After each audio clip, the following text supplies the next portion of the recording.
You imagine medieval knights as dashing heroes rescuing damsels, winning justs, and slaying dragons in pristine armor? Let me shatter that fantasy. Picture this. You wake up itching from flea bites, your spine screaming from sleeping on a wooden plank shared with 3 other stinking men who haven't bathed in months. Your breath reeks, your teeth are rotting, and your day ahead? 14 grueling hours of mind-numbing prayers, brutal training, and political scheming. And if you're lucky, you might die screaming from an infected wound, caked in your own filth on some godforsaken battlefield miles from home. Welcome to the real glamorous life of an English medieval knight. Think you'd survive? Quick aside before we dive in. If you're enjoying this, hit like or subscribe. Seriously, I wonder where you're listening from. Drop your city and current time in the comments. Wild to think some of you are sipping morning tea in London while I record this at night in the States. Now, back to medieval misery. Brace yourself, this'll be a bumpy ride. First, get comfortable. Fluff those pillows. Grab a blanket. Trust me, you'll need it. The first thing that hits you? The cold. Not some gentle chill from a cracked window, but a bone-deep, damp cold that seeps into your marrow. You blink awake in total darkness, not the cozy dark of blackout curtains, but the absolute void of a 13th century night before electricity, gas lamps, or anything but flickering firelight. You're lying on something harder than stone. Not even a proper bed, just a wooden platform barely off the floor of Pembroke Castle's Great Hall. The year? 1283. Somehow, you've woken up as Sir William Devalong, a knight serving King Edward I. God's teeth. William, stop your damned groaning, growls a voice to your right. Another knight shares your bed. Forget privacy. That luxury won't be invented for centuries. You sit up, disoriented, and feel things crawling on your skin. Not one. Many. Fleas, lice, bed bugs, your mattress, a sack of moldy straw, is a breeding ground for every pest imaginable. You're on duty for prime, the voice mutters. The chaplain will flay you alive if you're late again. Prime, the first prayer service at dawn, around 6 a.m. No alarm clocks, no smartphones. Time is marked by church bells and the sun's position. Right now, it's pre-dawn, and you're expected to kneel on stone floors and chant Latin you barely understand. Wait, hold on. You're thinking, I'm a knight. Shouldn't I be galloping off to rescue some maiden? Huh. No. First, you need to piss. But there's no bathroom, no toilet, not even an outhouse. In Pembroke Castle, you'd use a garderobe, a hole in the wall that drops waist down the castle exterior. But since you're in the Great Hall and it's freezing, most knights just use a chamber pot, or a dark corner if they're drunk enough. William, get up, you lazy sot. Another voice barks. The bells for matins rang ages ago. Oh right, medieval knights weren't just warriors, they were devout, or at least pretended to be. Your day revolves around 8 prayer services: matins, lauds, prime, terce, sext, none, vespers, compline. Hope you're not an atheist. Your life is now a never-ending church marathon. You stumble to your feet, wincing. Your back aches from the plank bed, before you even strap on armor or swing a sword. The great hall stirs around you. Knights, squires, servants, all rising. Privacy? Non-existent. Your wardrobe? Pathetic. You'll wear the same linen undergarments, brays, for weeks. Over that goes a grimy shirt, a wool tunic, and hose tied to your brays with strings. My lord, your water, a page boy says, offering a tiny bowl. This is your bath, a splash for your face and hands. Full baths? Maybe once a month if you're fancy. Most nights stink for months. The hall reeks of sweat, mildew, and worse. Thought you'd lazabed all day? The knight beside you, Sir Roland, your brain supplies, is already up, a scarred brute with a permanent scowl. After yesterday's training disaster, I'd think you'd be eager to redeem yourself. Your stomach growls. Breakfast isn't a meal here, just stale bread and weak ale if you're lucky. The bread? Dense, days-old, and possibly poisonous. Rye fungus causes hallucinations. But you're starving, so you choke it down with small beer, a low-alcohol brew safer than water. Come on. Roland claps your shoulder hard enough to bruise. Let's go beg God's forgiveness for whatever sins you committed last night. You trail the other knights to the chapel. The stone floor bites through your thin leather shoes. No cushion soles here. The castle drafts howl through arrow slits. Central heating? Centuries away. In the chapel, you kneel on the same stone that's already wrecked your knees. No pews, no cushions. The Latin prayers drone on. Your mind wanders. What's today? Training, paperwork, maybe a hunt if you're lucky. Or hours of political maneuvering. Knowing your rank depends on the king's whims. Deliver us from evil. The chaplain intones, snapping you back. The service ends. Your real day begins. Outside, the sky's a dull gray. Rain's coming, but training won't cancel for weather. Your instructor will just make it worse. Sir William, the castle marshal, Sir Geoffrey, calls as you exit. The Earl wants you. Now, your stomach drops. The Earl of Pembroke isn't someone you keep waiting. A summons could mean a special mission or punishment for some slight you don't even recall. Castle politics are a snake pit. One wrong word, and you're stripped of rank, or worse. As you head to the Earl's chamber, you pass servants prepping the hall. They're clearing sleeping platforms, setting up tables, sweeping floors strewn with rushes, dried grasses and herbs that hide a cesspool of food scraps. Dog shit. Yes, dogs roam freely. Spit, and worse. The herbs are supposed to mask the stench. They fail. The corridors leading to the Earl's chamber are narrow, damp tunnels where torchlight flickers like a dying man's breath. Moisture weeps down the stone walls, England's endless drizzle seeping into the castle's bones.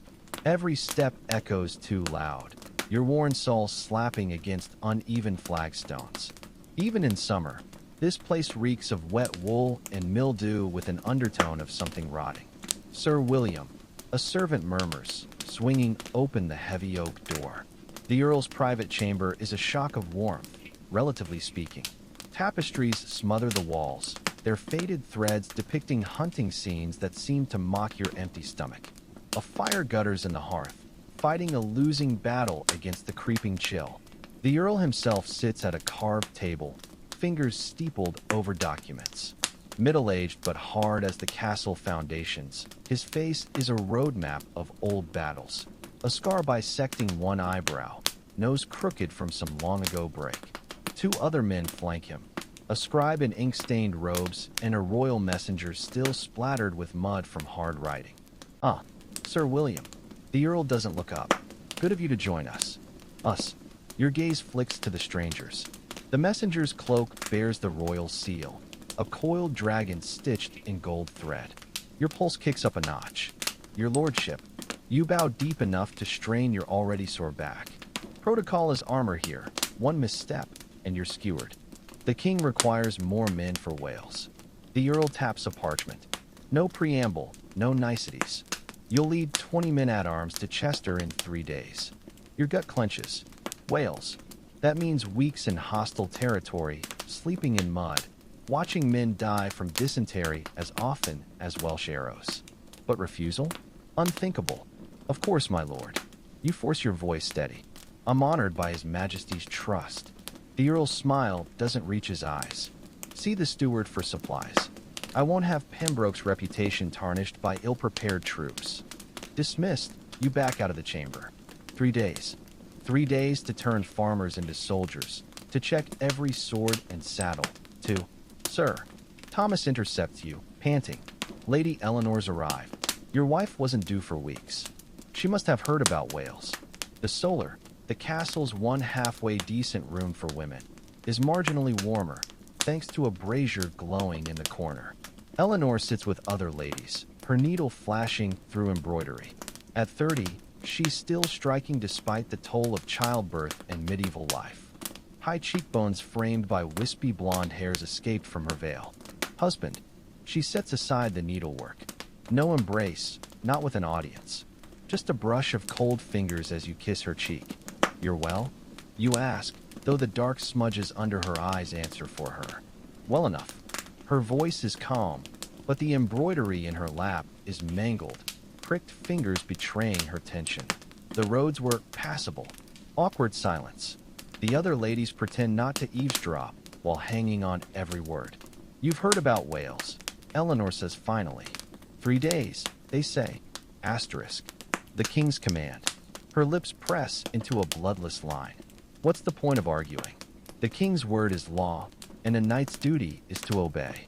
So she asks practical questions instead. How many men? What supplies? How long the campaign might last? This is no idle chatter. In your absence, Eleanor will manage your entire estate. Medieval noblewomen aren't the helpless flowers of minstrels' tales. They're accountants, diplomats, and sometimes defenders. The bell for none interrupts. We'll speak tonight, you promise. The solar's warmth lingers in your bones as you return to the frigid chapel.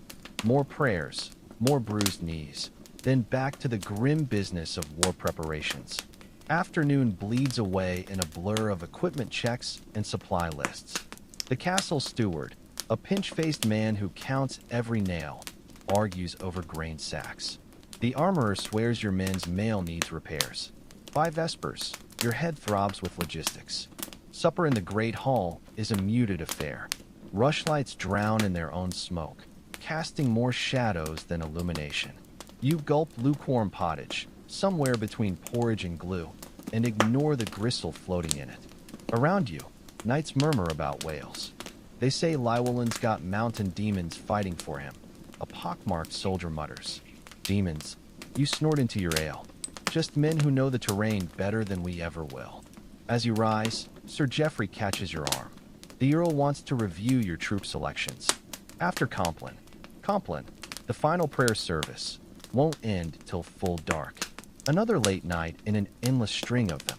Your shared chamber is a closet by modern standards. Just a bed, a clothes chest, and a stool.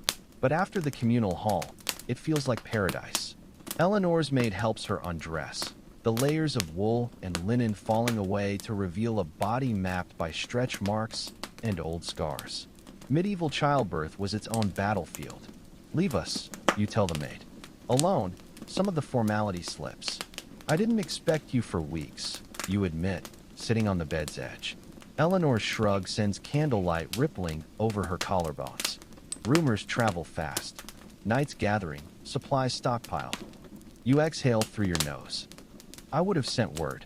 Would you? She meets your eyes. Or would I have gotten a messenger after you'd already marched? No good answer exists. Campaigns erupt like summer storms. No time for tender goodbyes. How long, she asks. Weeks. Months. Maybe longer. She nods, already calculating harvests and taxes in her head. The winter grain's stored. The west barn's roof is repaired. The steward thinks we can pay the king's tax this year. Barely. This is her way of saying she'll hold everything together while you're gone. It's comforting and humbling. Her battles are longer, if less bloody, than yours. Compline bells toll. You touch her cheek, a fleeting contact, before heading back into the cold. The Earl's chamber is crowded when you arrive. Geoffrey's already there, along with the captain of the guard and 3 other knights. The Earl stands over a map weighted with daggers. William, he says without looking up, we have news from the north. A mud-spattered royal messenger steps forward. The Welsh have moved faster than expected.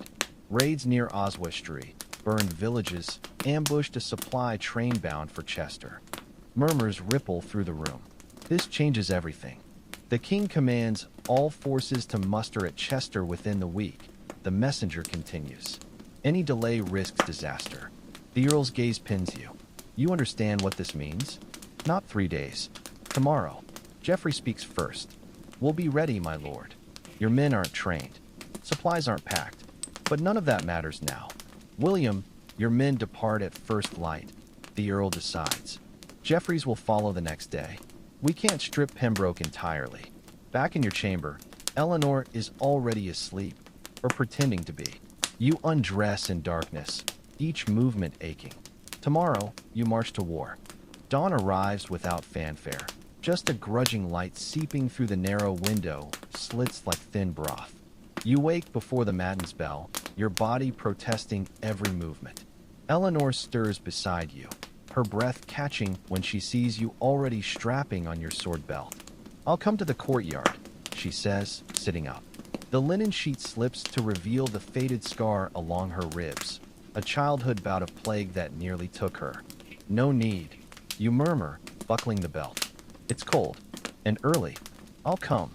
Her fingers brush yours as she takes the buckle from you, deftly adjusting the fit. This small intimacy, normally a servant's task, speaks louder than any farewell speech. The castle kitchens are already bustling, steam curling from cauldrons of porridge. Roland sits by the hearth, tearing into a loaf with his teeth. Sleep well? He asks through a mouthful of crumbs. Not particularly. Nobody does before a campaign. He tosses you a hunk of cheese. Get used to it. Outside, the courtyard is chaos barely contained. Grooms struggle with skittish destriers. Men-at-arms fumble with packs in the pre-dawn gloom. Your warhorse, a massive beast bred for battle, not comfort, stands ready, its breath pluming in the cold air. Thomas appears, panting. Sir, the farrier says Thunder's left shoe is loose. You run a hand down the stallion's leg. Sure enough, the iron is half torn away. Get it fixed. Now, the boy dashes off as Eleanor arrives, wrapped in a cloak that does nothing against the creeping damp. Her maid hovers behind her with a covered basket. You'll need these. She presses the basket into your hands. Inside, dried apples from last autumn's harvest, a wedge of hard cheese wrapped in linen, and, unexpectedly, your grandmother's silver-chased dagger, the one you'd given her on your wedding day. Eleanor, bring it back to me. Her voice is steel-wrapped in silk. The farrier arrives, hammering the shoe into place with brutal efficiency. Around you, the company forms up, 20 men on foot, 5 mounted knights, including Roland. Their armor gleams dully in the torchlight, the royal standard hanging limp in the still air. Open the gates, you call. The hinges scream like a dying man as the massive wooden doors swing apart, revealing the road beyond. A ribbon of mud stretching toward Wales, war, and whatever fate awaits. Forward, your destrier's first steps echo unnaturally loud. Behind you, men fall into line. None look back at the castle. Knights' wives don't expect sentimental gestures. But you do, just once. And when you turn your face forward again, the road is already rising to meet you. The first day's march is a relentless slog through mud that clings like desperate hands. What passes for a road dissolves into a quagmire within hours, swallowing hooves and boots alike. Your destrier, bred for charging, not endurance, plods forward with ears pinned back, its once gleaming coat now matted with filth. By midday, the column has covered barely 10 miles. A pitiful distance by any modern measure, but respectable when every step feels like pulling free from a trap. The men's initial chatter has died into grim silence, broken only by the sucking sound of boots wrenching free from the muck. Rest here, you call, pointing to a copse of skeletal oaks. The clearing is barely large enough for the company, but it's the driest ground you've seen in hours. The men collapse where they stand, wincing as stiff fingers fumble at waterskins. Even the veterans look battered. John the Fletcher cradles a swollen wrist, while young Tom Bloodworth vomits quietly behind a tree. This is no glorious procession, just exhausted men nursing blisters and praying their damp bread hasn't molded yet. Roland joins you, squinting at a crude map drawn on scrap parchment. If the weather holds. It won't, you interrupt. The sky is the color of a fresh bruise. Across the clearing, your Welsh guide re-huddles under a cloak, his eyes darting along the tree line. He hasn't touched the hardtack you offered. Something's wrong, he mutters when you approach. Speak plainly. No birds. No squirrels. Just waiting. The hair on your neck rises. You've fought enough campaigns to know this silence. Nature holding its breath before the slaughter begins. Shields up, you roar. Archers knock.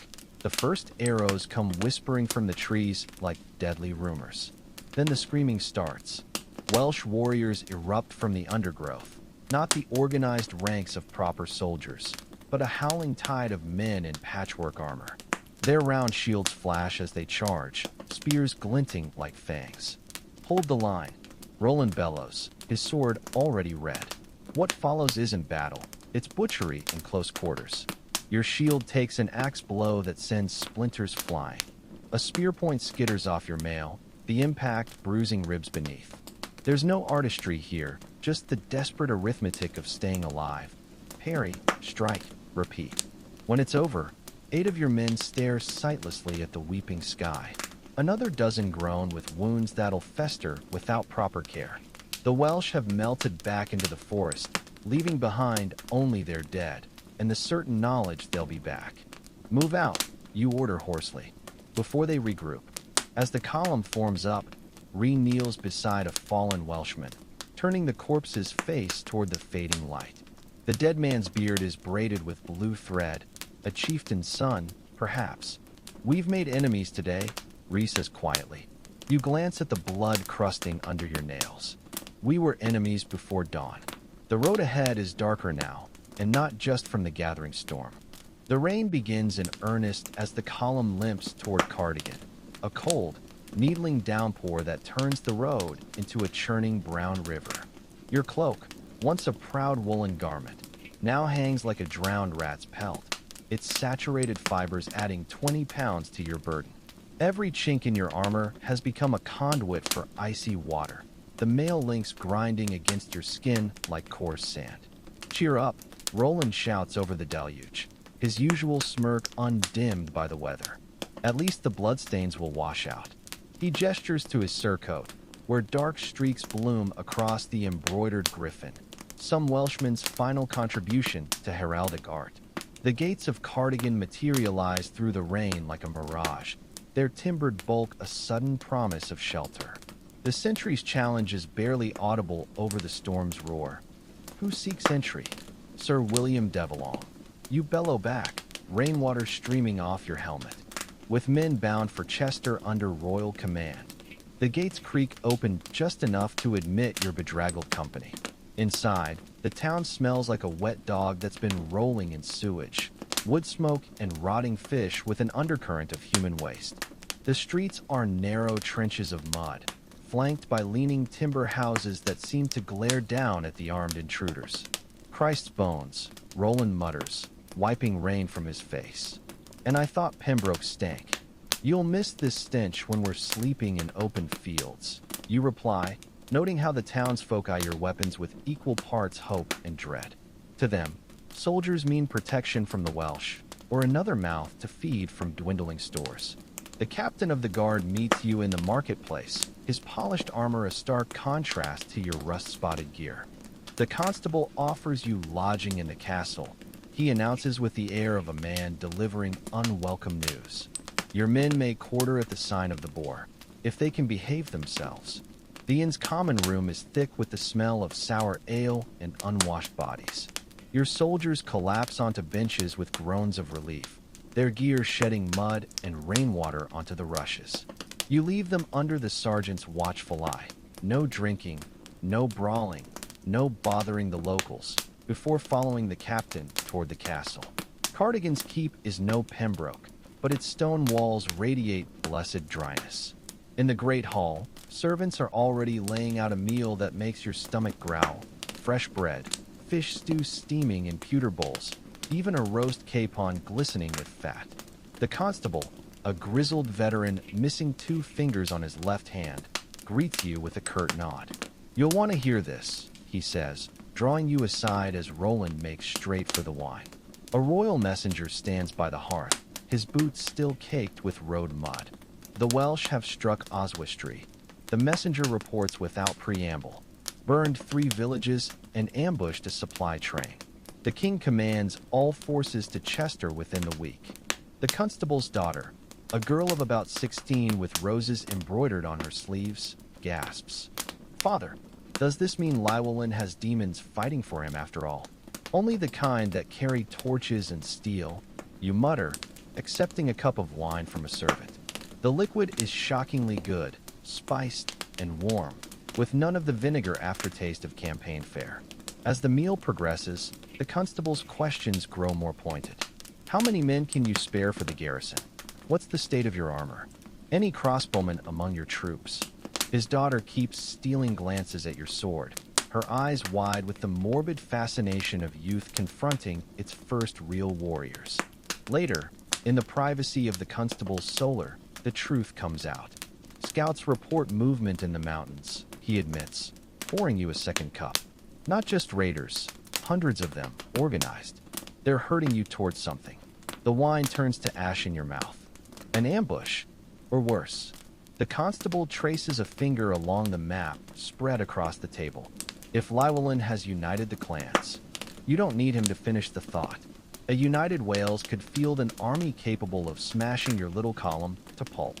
That night, in the rare luxury of an actual bed, you stare at the ceiling beams while Roland snores beside you. Somewhere beyond these walls, the Welsh are moving through the rain-swept darkness. Planning, waiting, sleep, when it comes, is fitful and full of dreams where blue-braided warriors emerge endlessly from the mist. Dawn arrives with the subtlety of a dagger thrust. One moment the sky is black, the next it's streaked with angry red gashes like fresh wounds. You wake to Roland's boot prodding your ribs, his breath reeking of last night's wine. Up, sleeping beauty, he growls, tossing your gambeson at your face. Mortimer wants us moving before the Welsh realize we're not dead yet. The castle courtyard is chaos in motion. Men buckling armor with sleep-clumsy fingers, grooms cursing as they cinch girths too tight, a harried priest darting between soldiers with hasty blessings. Your destrier stamps impatiently, its nostrils flaring at the scent of your unease. Ree materializes from the mist, his face grim. They were watching us all night, he murmurs, pointing to disturbed mud beneath the gatehouse. 3, maybe 4, left before first light. The knowledge sits like a stone in your gut. Every move your column makes is being tracked, reported, analyzed by unseen eyes in the mountains. Mortimer's battle plan is brutally simple. 3 prongs advance into Welsh territory, he announces, stabbing a dagger into the map spread across a barrel.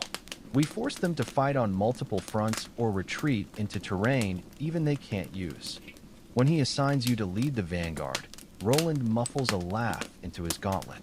Nothing like being the first to die for honor, he mutters. The march out of Cardigan feels like walking into a noose.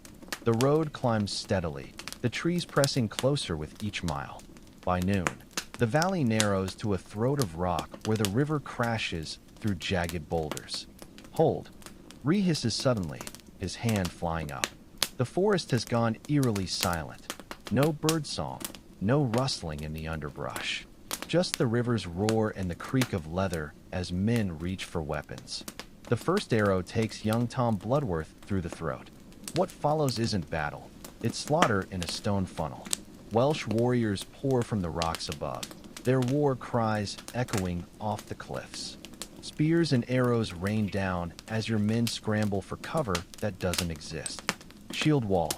You bellow, but the order is swallowed by chaos. A spear grazes your cheek, its edge drawing a hot line of pain. Your destrier rears, nearly unseating you as a thrown axe embeds itself where your knee had been seconds before. You fight dismounted in the end, your sword arm burning with fatigue as you parry and slash at darting shadows. The Welsh don't stand and fight, they strike and melt away, only to reappear where least expected. When it's over, the river runs pink. 7 of your men are dead, twice that number wounded. The Welsh have vanished like morning mist, leaving behind only broken spears and dark stains on the rocks. They're toying with us, Roland pants, wiping blood from his brow. This was just a taste. As you tend to your wounded, Ree kneels beside a fallen Welshman, turning the body over with surprising gentleness. The dead man's tunic is embroidered with a pattern of interlocking hounds, the mark of Llywelyn's personal guard. Not scouts, you murmur, an advance force.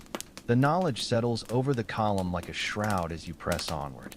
Every shadow now holds potential death, every rustle in the brush a possible ambush. Men jump at their own echoes, hands never far from sword hilts. That night, camped in a defensive ring on a barren hilltop, you stare into the fire while Roland picks at his teeth with a dagger. Think they'll hit us again before Chester? He asks casually, as if inquiring about the weather. You toss a broken arrow into the flames. Its fletching is dyed blue, the color of Welsh royalty. They're not done with us yet, you say? And somewhere in the dark beyond the firelight, the mountains seem to lean closer, listening. The pre-dawn cold seeps into your bones like a slow poison as you stand watch on the hilltop. Your breath hangs in the air, illuminated by the guttering torch in your left hand, right hand resting on your sword hilt, always. Below in the makeshift camp, men huddle around dying fires, their exhausted snores occasionally broken by whimpers of nightmare. Even Roland sleeps fitfully, his usual smirk replaced by a grimace that makes him look 20 years older. Reappears soundlessly at your elbow, his eyes reflecting the torchlight like a wolf's. Movement in the eastern tree line. He murmurs, pointing to where the first gray light of morning is just beginning to outline the distant pines. Not close yet, but watching. You nod, jaw clenched. 3 days of this cat-and-mouse game have worn the men to the edge of rebellion. The Welsh strike at dawn or dusk, never when expected, always where it hurts most. 2 more men lost yesterday to a rearguard action that turned out to be an elaborate ruse. Their bodies had to be left behind, stripped of armor and weapons by the enemy before you could retrieve them.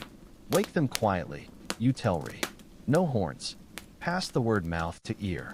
The camp stirs like a wounded beast rousing itself. Men waking to kicks rather than shouts, hands immediately going to weapons before their eyes are fully open. Roland comes awake with a start, his dagger already in hand before he recognizes you. Christ's bones, he mutters, scrubbing a hand over his face. Do they ever sleep, these Welsh bastards? Not when they're winning. You reply grimly, strapping on your helmet. Breakfast is a silent affair. Hardtacks softened with lukewarm water, a strip of dried venison that might be 3 years old for all you know. The men eat mechanically, their eyes constantly darting toward the tree line. Young Tom, no relation to the fallen Bloodworth, though the coincidence still makes men cross themselves, vomits his meal quietly behind a rock. No one mocks him. The column forms up with eerie efficiency, every man having perfected this morbid routine. Scouts range ahead, their bows half-drawn. The wounded, those who can still walk, are placed in the center where the living can protect the dying for a little while longer. You take point with Ree, your destrier's ears twitching at every sound. The morning mist clings to the low places, swirling around your mount's legs like ghostly fingers. Somewhere in that fog, a raven calls. Once, twice, then silence. That's no bird, Ree whispers, his hand tightening on his reins. The attack comes not from the front, nor the flanks, but from behind. A war horn's blast shatters the morning calm, followed by the thunder of hooves. Ambush. Roland's shout is nearly lost in the sudden chaos as riders burst from the mist. Not the lightly armed skirmishers you've faced before, but armored Welsh cavalry with lance tips gleaming wickedly in the dawn light. What follows is madness. Your destrier rears as a lance scrapes along your shield, the impact nearly tearing your arm from its socket. A second rider comes in low, his sword aiming for your mount's legs. You barely twist aside in time, feeling the wind of the blade's passage. Rally to the standard. You roar, but the column is already fracturing under the assault. Men scramble for whatever cover they can find. Rocks, fallen logs, even the bodies of their comrades. You fight like a demon, your sword a blur of steel as you carve a path toward where Roland is holding a knot of spearmen together. A Welsh rider goes down screaming, his horse's legs cut out from under him. Another falls to your men's arrows, toppling from the saddle with a look of surprise frozen on his young face. As suddenly as it began, the assault ends. The surviving Welsh melt back into the mist, leaving behind a dozen dead and twice as many wounded. Your own losses are heavier, 20 men down, half of them never to rise again. They're testing us, Roland pants, wiping blood from a split lip, probing for weakness. You nod, surveying the carnage. The Welsh could have pressed the attack, could have wiped you out if they'd committed fully. Which means this was never about killing you all. They're hurting us, you realize aloud. Like sheep to the slaughter. Ree's face darkens. There's only one place they'd be driving us this hard. You meet his gaze, and the name hangs unspoken between you. Cummer, the Valley of the Long Stones. where legend says the ancient kings of Wales made their last stands, where the ground is said to drink the blood of invaders. The men watch you, waiting for orders, for hope, for anything.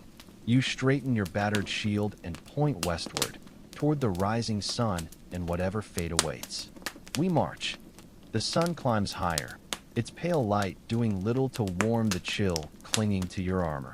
Every step westward feels heavier, as if the mountains themselves are resisting your passage.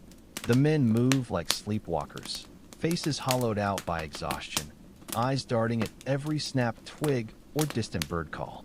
Even Roland has stopped making jokes, his usual bravado replaced by a grim focus that makes the scar on his cheek stand out like a fresh wound.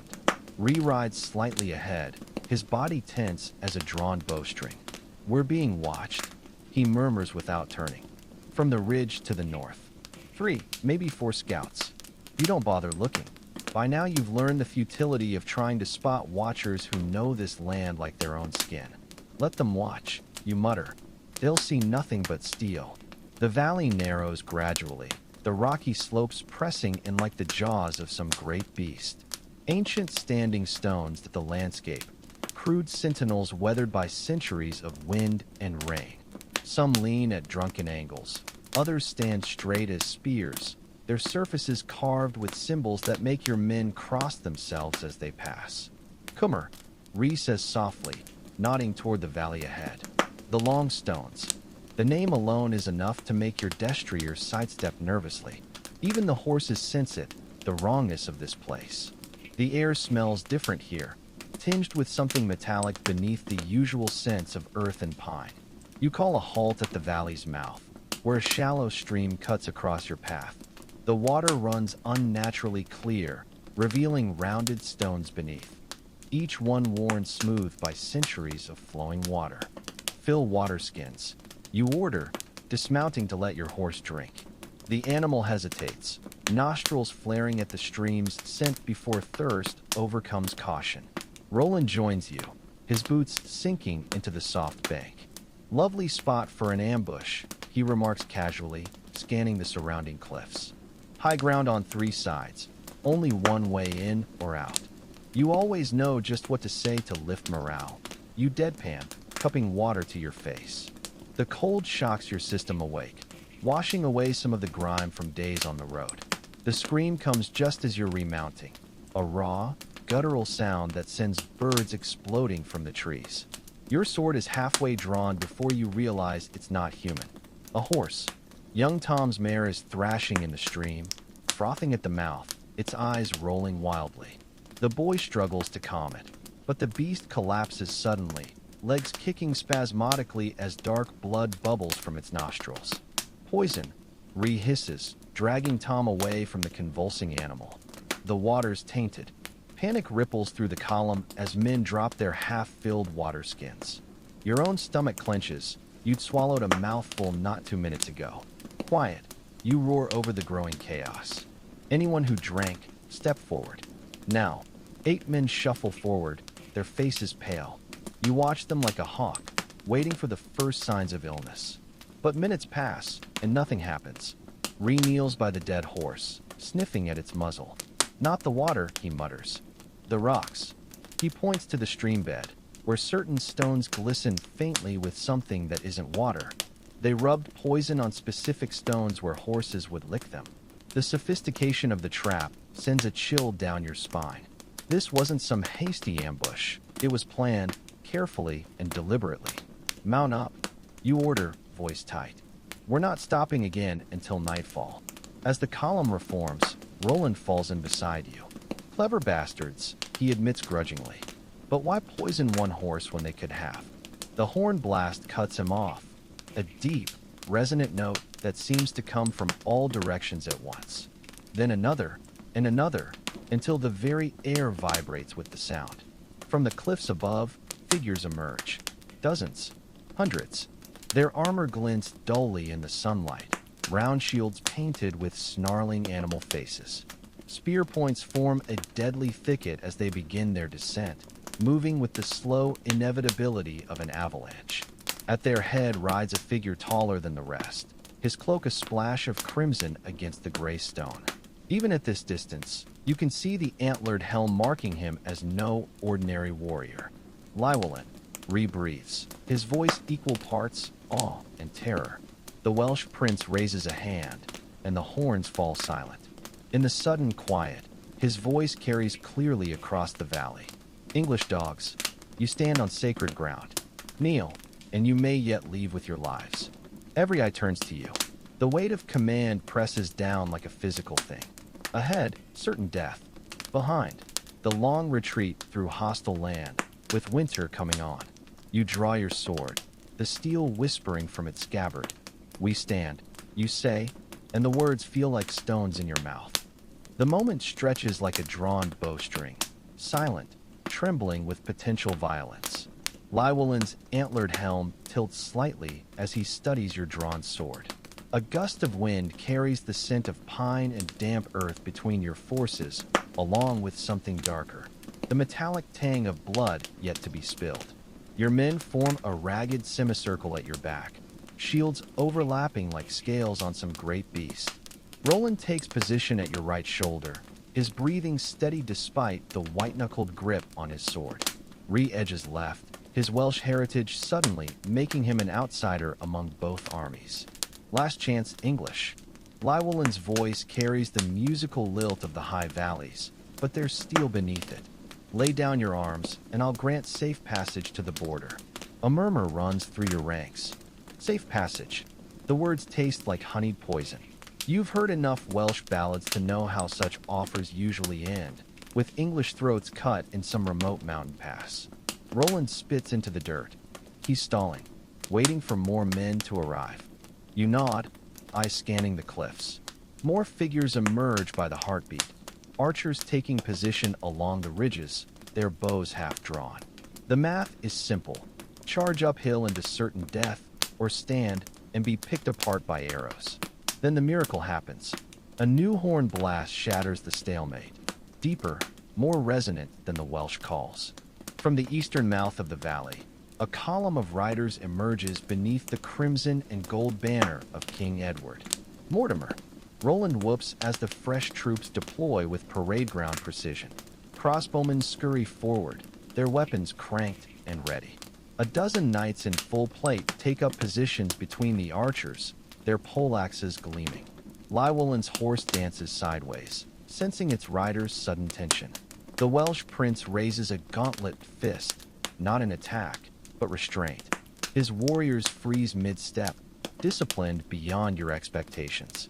Mortimer canters forward, his visor raised to reveal a face like weathered oak.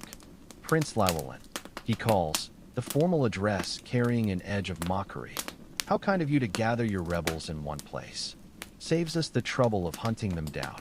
The insult hangs in the air like a thrown gauntlet. Llywelyn's men growl and rattle weapons, but their prince remains still as the standing stones around you. When he finally speaks, his voice carries only to your front ranks. This land remembers English. It remembers the Romans who thought to tame it, the Saxons who thought to claim it. His antlered helm turns slowly toward Mortimer. It will remember you.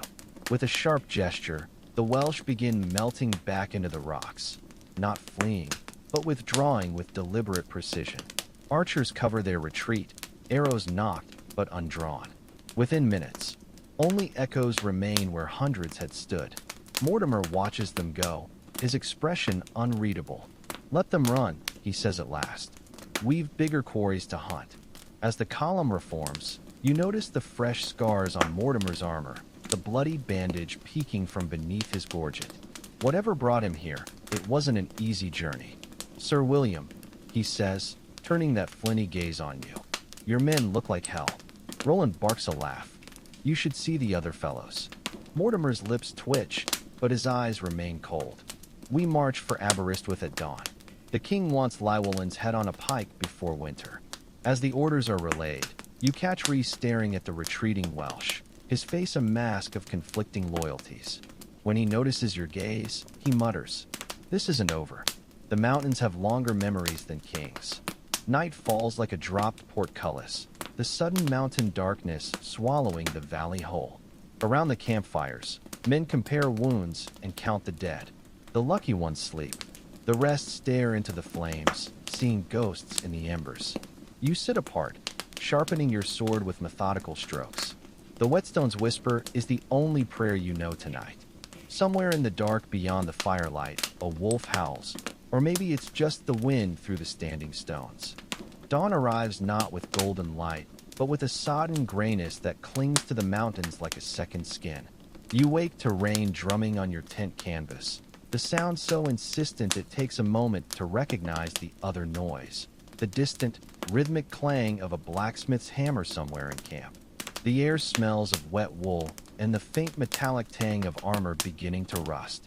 Roland is already awake, strapping on his greaves with quick, practiced motions. "Sleep well?" he asks, tossing you a wineskin. The liquid inside is shockingly cold, last night's watered wine left outside by accident. Like a babe in arms, you lie, wincing as last evening's whetstone work flares in your shoulder muscles. The blade is sharp enough now to split hairs, but your body pays the price for those hours of grinding. Outside, the camp is a study in controlled chaos. Men pack gear with one hand while shoveling porridge into their mouths with the other. A group of archers argue over arrow fletchings, while near the picket lines, a farrier curses at a destrier that's decided today is the perfect day to develop a shoeing aversion. Mortimer's tent stands at the center of it all, its crimson pennant drooping in the rain. As you approach, the guards snap to attention, not for you, but for the man emerging from the flaps. Sir Hugh de Cressingham, the king's treasurer, looks absurdly out of place in his fur-lined cloak and spotless gloves. His nose wrinkles at the camp smells. "Ah, Sir William," he says, spotting you. "Just the man. We were discussing your irregular supply requests." He flourishes a parchment. 5 extra casks of small beer? Really? Before you can answer, Mortimer's voice booms from inside. "Let him have the damned beer, Hugh. Unless you'd prefer his men drinking from Welsh streams again." Cressingham's lips purse, but he hands over the signed requisition. "See that it's accounted for," he sniffs before striding away through the mud. Inside the tent, Mortimer studies a map weighted down by daggers. The markings show Aberystwyth's approximate location. No one has accurate maps of the Welsh interior. "William, good." He jabs a finger at a squiggly line representing a river. "Llywelyn's retreated beyond the YSDWYTH. We'll need to force a crossing here." "He'll be waiting," you say, tracing the route. River crossings are death traps. Narrow fronts, vulnerable men, no room to maneuver. "Undoubtedly." Mortimer's smile is all teeth. "Which is why you'll be taking 40 men upstream at first light tomorrow. Find a ford he hasn't guarded." The unspoken "or die" trying hangs in the air between you. Back at your own tent, Roland and Ree are arguing over the merits of boiled leather versus chainmail in wet weather. The debate stops when you enter. "We're scouting fords tomorrow," you say, tossing Roland the beer requisition. "Pick 40 men who can swim." Ree goes very still. The YSDWYTH runs fast this time of year. "And cold." "How cold?" Roland asks around a mouthful of cheese. "Testicle shriveling cold," Ree deadpants. "The kind that stops hearts." "Marvelous," Roland sighs, reaching for the wine. "I always wanted to die of cockfrost." The laughter that follows is a brittle thing, but necessary. Men will cling to any lightness when darkness looms. As evening falls, you make your rounds. The archers are in good spirits, dry bowstrings carefully wrapped in oilcloth. The men-at-arms less so. Rainwater has seeped into armor joints, and the first rust spots are appearing despite daily oiling. Young Tom, the new one, approaches hesitantly. "Sir, they say the Welsh water demons will drag us under if we try to cross." You cuff him gently. "Only if you're stupid enough to wear full mail while swimming. That's why God invented rope, boy." Later, in the relative dryness of your tent, you check your gear one last time. The gambeson is damp but serviceable. The mail links show no worrisome rust. The sword's edge gleams wicked sharp in the lamplight. Somewhere out in the rain, a sentry calls the hour. The sound is muffled, as if the mountains themselves are trying to smother it. You douse the lamp and lie back, listening to the rain's endless patter. Tomorrow will bring cold water and possible death. But tonight? Tonight, there is only the drumming of the downpour and the fragile warmth of your own breath in the darkness. The YSDWITH river roars like a living thing as you crouch in the pre-dawn gloom, your fingers numb around the reins. 40 men, half knights, half-hardened men-at-arms, wait silently behind you, their breath fogging the chill air. The rain has finally ceased, leaving behind a world slick with moisture that glistens like oil in the faint light. Reese slithers back from the riverbank, his clothes darkened by wet earth. "They've got watchers," he whispers, pointing to a distant flicker of movement on the opposite shore.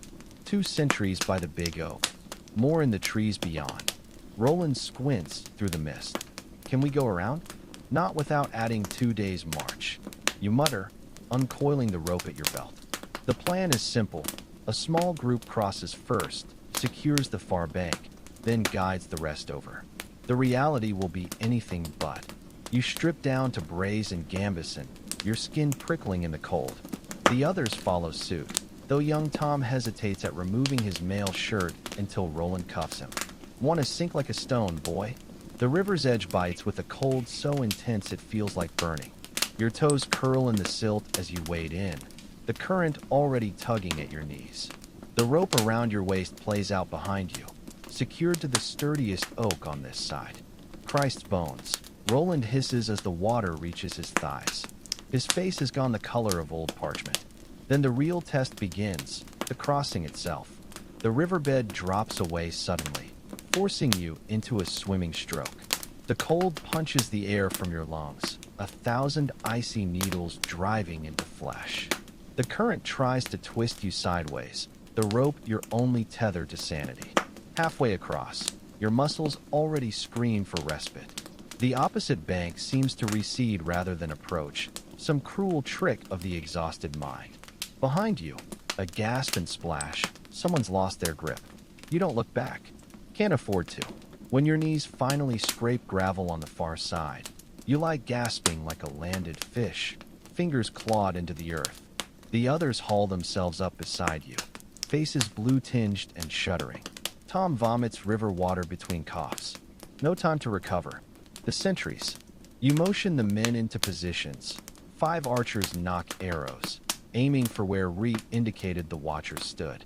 The rest of you creep forward, daggers drawn. The first sentry dies without a sound, your blade finding the gap between helm and gorget. The second manages half a shout before Roland's sword hammers through his ribs. Their blood steams in the morning air, vivid against the frost-tinged grass. Clear, Roland pants, wiping his blade. The rope bridge goes up with surprising efficiency. Knotted lines strung between trees, leather satchels to ferry weapons and armor across dry. By the time full dawn breaks, your entire force is assembled on the far bank, shivering but armed. Re-scouts ahead, returning with news that tightens your gut. Main Welsh force is 3 miles east, camped near Lambadar. They're not expecting attack from this direction. The village's name means nothing to you, but the strategic implication does. Hit them fast, hit them hard, and you might just turn the tide of this campaign. You let the men rest briefly, building small, smokeless fires to dry clothing. The gambeson steams as heat returns to your limbs, the wool stinking like wet dog. Roland passes around a flask of something that burns all the way down, better than any fire for driving out the cold. "Remember," you tell the assembled men, your voice low but carrying. "Speed and surprise are our weapons today. No war cries, no mercy. We strike like shadows and vanish before they know what hit them." They nod, faces grim. These are no green boys fresh from training yards, but veterans who understand the ugly arithmetic of war. Kill quickly, die slowly. The march to Lambadar is a study in tension. Every rustling bush, every distant bird call could herald discovery. The land rises gradually, the trees thinning as you approach what must be the village outskirts. Then you smell it, wood smoke and roasting meat, the scent of an unsuspecting enemy. From a ridge overlooking the valley, the Welsh camp spreads out like a feast laid before you. Dozens of tents cluster around a stone church, Their colorful banners limp in the still air. Sentries are few and lazy, leaning on spears as they chat. A group of boys play with wooden swords near the horse lines. It's all so normal, so human. Roland's whisper is harsh in your ear. That's Llywelyn's banner by the big tent. We could end this today. Your hand tightens on your sword hilt. This isn't some heroic charge against armored foes, but a slaughter of unprepared men. Necessary, perhaps. Glorious, never. You raise your hand, the signal to attack poised. A child's laughter rings out from the village below, clear as a bell in the still air. Your men watch you, waiting. Your hand hangs frozen in the air, the attack signal ungiven. The child's laughter echoes again from the village below, carefree, oblivious to the death poised above them. Roland's gauntlet grip tightens on your shoulder plate hard enough to dent the metal. William. His voice is a gravel whisper.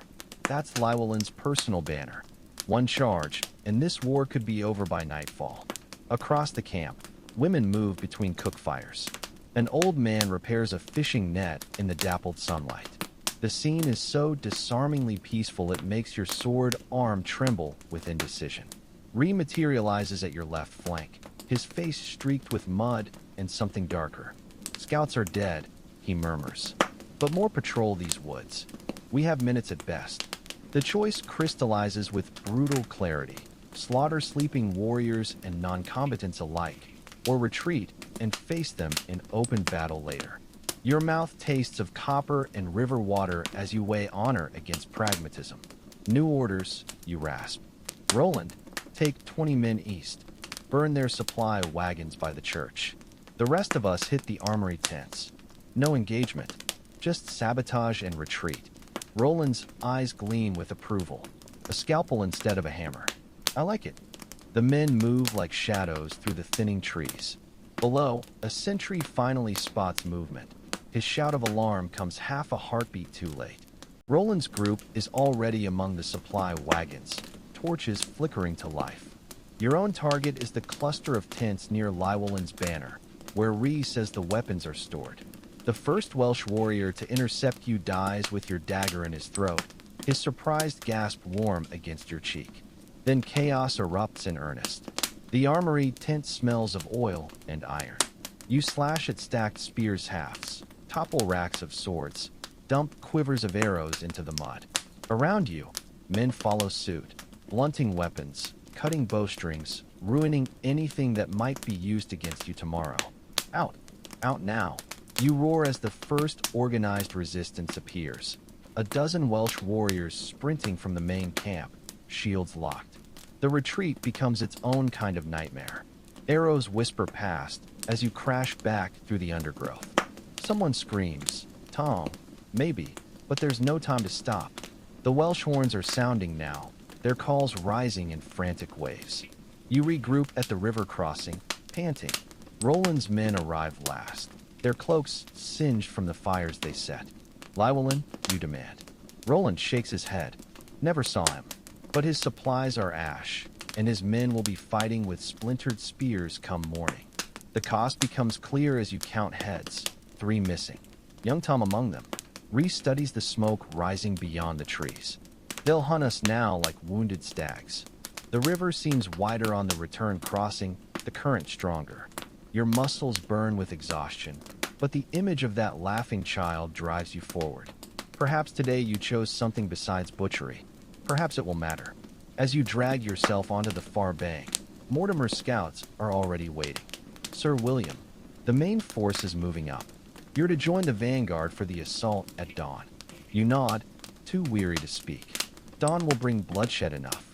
For now, there is only the cold earth beneath you and the distant glow of burning wagons staining the horizon red. Dawn arrives not with light, but with a creeping grayness that slithers across the battlefield like a wounded serpent. You stand at the head of Mortimer's vanguard, your breath fogging the frigid air as the army forms up behind you. The gambeson beneath your mail is still damp from yesterday's river crossing, clinging to your skin like a second layer of ice. Rhys crouches beside you, his fingers tracing patterns in the frost.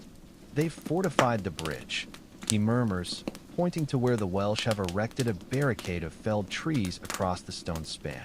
Archers cluster behind it, their bows barely visible in the gloom.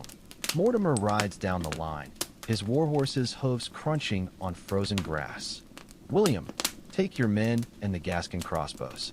Clear that bridge. The order hangs in the air between you.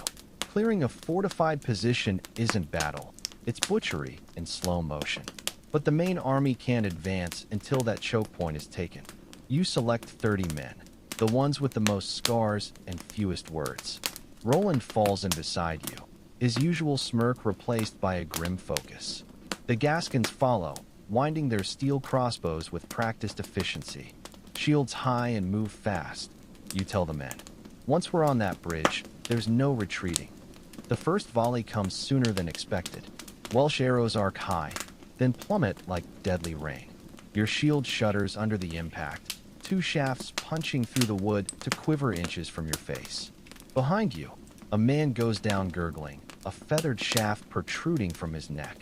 The Gascons return fire, their crossbow bolts humming through the morning mist. A Welsh archer topples from the barricade, his scream cut short as he vanishes into the river below. Then you're at the bridge's foot, the barricade looming like a beast's maw.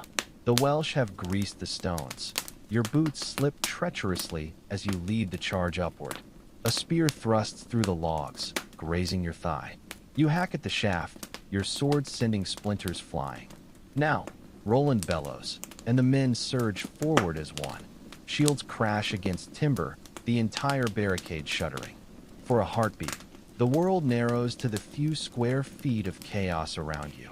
The stink of sweat and blood, the metallic shriek of steel on steel, the panicked whites of a Welshman's eyes as your blade finds his gut. Then the barricade gives way with a groan, logs tumbling into the river below. The Welsh retreat in good order, covering each other with disciplined volleys.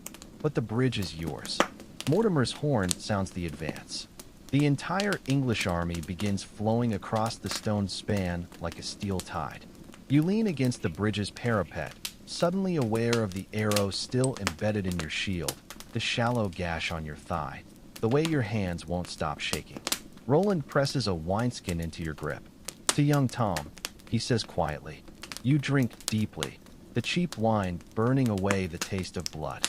Somewhere downstream, the river carries the bodies of today's dead toward the sea. Mortimer rides up, surveying the secured crossing. Fine work. Now get your men ready. We push for Aberystwyth within the hour. As he rides off, reappears at your elbow. Llywelyn won't make his stand here, he murmurs. The mountains ahead, that's where the true battle awaits. You nod, staring at the dark line of peaks in the distance. Somewhere among those ancient stones, the final act of this bloody campaign will play out. The men watch you, waiting for orders, for rest, for absolution. You straighten your battered shield and point westward, toward the waiting mountains. We march. The mountains rise like broken teeth against the twilight sky as the column ascends into the pass. Every step forward feels heavier, as if the very earth resists your passage. The air grows thinner, each breath burning with the metallic tang of impending snow. Your destriers' hooves kick up puffs of ashen soil that cling to damp gambesons, turning men into ghostly figures in the fading light. Scouts ahead, returning with lips blue from cold. Llywelyn's made his stand at Bryn Derwin, he reports, rubbing feeling back into his hands. The old hill fort guards the pass. He's got the high ground and 3 times our numbers. Mortimer absorbs this with a stone-faced nod. Then we take it from him. The hill fort emerges from the mist like a crouching beast, crumbling stone walls crowning a steep slope already crawling with Welsh warriors. Their banners hang limp in the freezing air, the red dragon of Wales floating above antlered standards. At this distance, you can just make out Llywelyn's crimson cloak as he moves along the ramparts, organizing his defenses. Christ have mercy, Roland mutters, squinting uphill. We'll be climbing straight into their killing field. Mortimer's battle plan is brutally simple. Archers to provide covering fire. Knights and men-at-arms assault the western slope in 3 waves. William, your company takes the first crest. The unspoken truth hangs heavier than armor. The first wave exists to die, softening the defenses for those who follow. Night falls with glacial slowness. Men huddle around smokeless fires, checking and rechecking gear with nervous hands. You walk among them, offering what reassurance you can. A clap on the shoulder here, a whetstone pass there. Young Edmund, barely 16 and Tom's replacement, shakes so badly he can't lace his gambeson. Breathe, lad, you say, kneeling to tie the cords yourself. Fear keeps you alive. Just point it in the right direction. He nods, swallowing hard. Will it hurt? Dying, I mean. You think of all the men you've seen fall, the ones who went quickly, and those who lingered. Not if you do it right. You lie smoothly. Dawn comes cloaked in fog so thick you can barely see 3 paces ahead. Perfect conditions for dying unseen. The men form up in silence, their breath pluming in the icy air.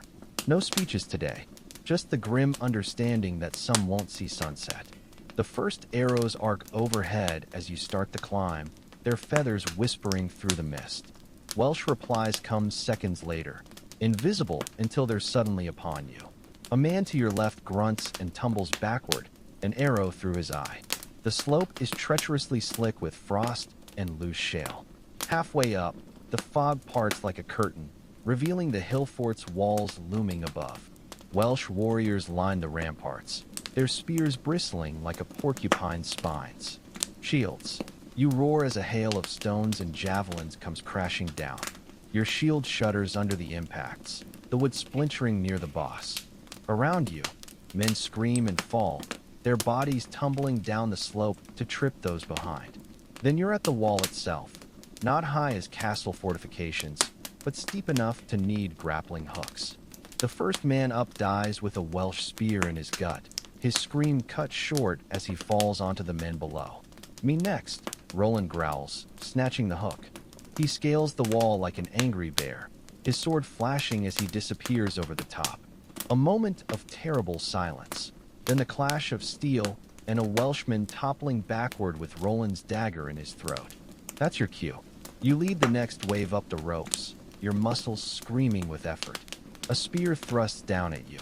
You grab the shaft and pull, sending its owner crashing onto the stones below. Then you're over the wall and into chaos. The hill fort's interior is a slaughterhouse. Welsh warriors press from all sides, their round shields locked in an unbreakable wall. You fight back to back with Roland, your world narrowing to the few square feet of blood-slick stone around you. Parry, thrust, pivot, the dance of death you've practiced since boyhood. Somewhere in the melee, you catch a glimpse of Crimson, Llywelyn himself, his antlered helm towering above the fray. He fights with terrible efficiency, his longsword moving like liquid silver. 3 Englishmen lie at his feet, their blood pooling between the stones. Then, as suddenly as it began, the tide turns. Mortimer's second wave crashes over the walls, fresh troops tipping the balance.